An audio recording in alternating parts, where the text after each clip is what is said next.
And thank you to the three of you. That was really a perfect end to the day. And again, it reminds me that companies that have done well in the last few years are the ones that our friends should learn off. And Simon, the one that I picked up was from your early days. I was just thinking, we've known each other from the early days, the courage or foresight that you and Nick had. I'm trying to take our friends back to that day when you sat with your relatively small motorsport team. What sparked? How did it spark? Let's build an electric car, or what? I'm very interested in that moment of spark. Honestly, a lot of it is drawn by the fact that somebody was prepared to help us fund that. So as an R&D platform, you think, you know, we're doing a program at the moment with another manufacturer. We kind of get it, but not really sure that's the future.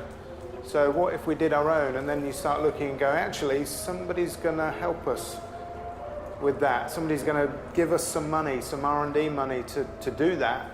And then it's like, okay, then suddenly... Did you both see electric car? Did you embark on the electric car no matter what? When we started, it was an ultra-low energy vehicle. So we looked at our motorsport principles, so lightweight structures, aerodynamics, and then it just sort of went to the, well, they only want things that are zero tailpipe emissions, so it has to be electric. So that's what kind of led us that way. Initially, it was set about based on our motorsport knowledge and principles. And you're nodding as though you understand how you have the concepts, and then the kind of money comes along, or some other influence comes along, and... Yeah, I think as well, it's the art of good management is understanding what to say no to, and when a project comes along, if you believe in it, if it is a treadmill as SMEs that we're all on now, is trying to understand the next generation of technologies, and I think Simon's right. Electric is at the moment the way forward. I still believe that there are going to be other technologies that come along across this journey. As we're on this journey now, I believe other technologies will piggyback it, and maybe we might all be surprised. Yes, on that theme, to walk away from the internal combustion engine quickly would not be a brilliant move, because in automotive terms it might be over, but they're talking 20 years away. And there's a lot of money to be made before then. Well, yeah, and I think we've all heard Volvo's announcement last week, BMW's announcement the week before about 2019 and future. It is very brave, and for us as a small vehicle manufacturer and a sports car manufacturer, it's a wrench. It's a wrench to move across, but we're on the treadmill. We've got the EV3, and we've done some demonstrator projects. Worked with Simon and Nick on a number of projects. All right. The other thing, you both, all three of you, collaborate easily and find funding from these funding mechanisms are real and can really help accelerate your development. I mean, as motorsport companies, collaboration is quite a difficult pill to swallow, but it's important, and I think as a group of people in the room, it's important that you shouldn't be worried about your neighbours stealing your secrets and things like that. You've got to grow together, and I think that's important for us as an industry, that we do work together as small businesses to grow and benefit. You say it with such passion that I almost believe you. When I first knew you, you were a die-hard motorsport guy and wouldn't have collaborated with anybody. I still go racing. So. Yeah, just from outside, we did a funded program with hybrid air vehicles. You saw the vehicle on the screen. And so it was a part-funded program, and then we got quite a bit of commercial business off the back of it. So it's quite nice when you sort of you partner up and you invest, and you see, because you've got to see a commercial gain out of this. That's hugely important. Right, this is not a private chat between me and our panel. Questions from the floor. I've got one at the back. Anybody else would like to have a question at the end of the day here? There must be. This is the end. One there we go. And one behind as well, there we go. Take the one at the back there. Hello, my name is Edward Owen from R&D Tax Specialist. Very interesting that the speakers just now and the speakers earlier on today have stressed the importance, the absolute paramount importance in investing in R&D and constant innovation and development.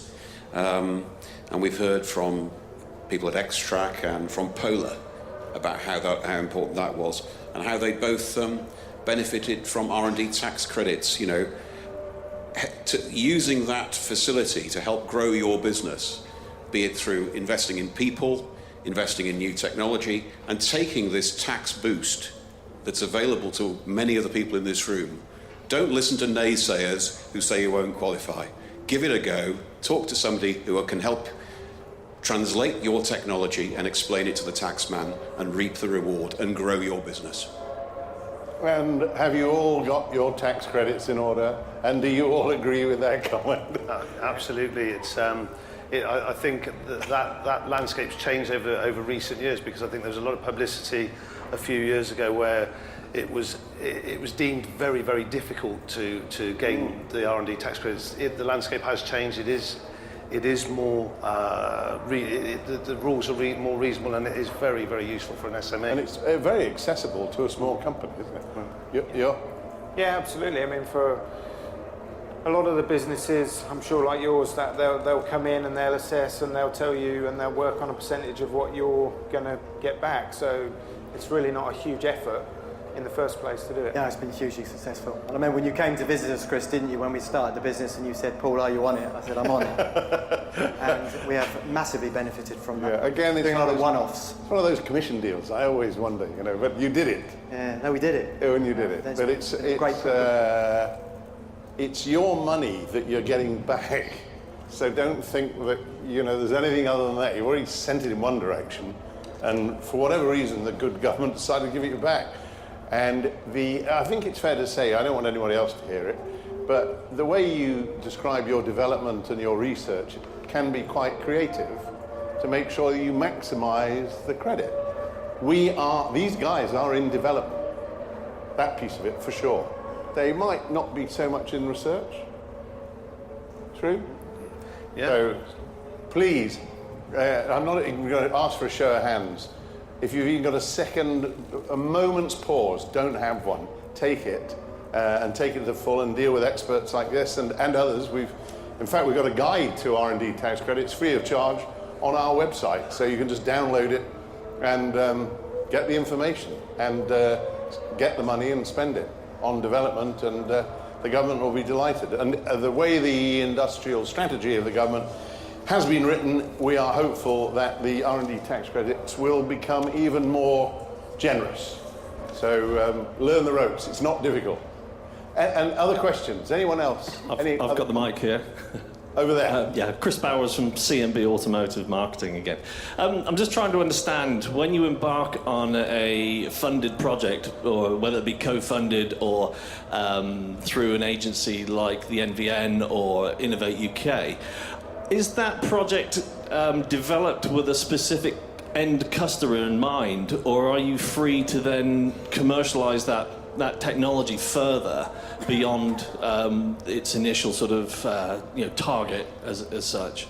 And how do you go about commercialising that further? Anyone have a go? I'll have a go at that one. Yeah, I mean, when you first start out on an Innovate program, you're looking at it and you believe it's a good idea, and it's down to the panel of judges at Innovate UK to decide whether they think it's a good idea.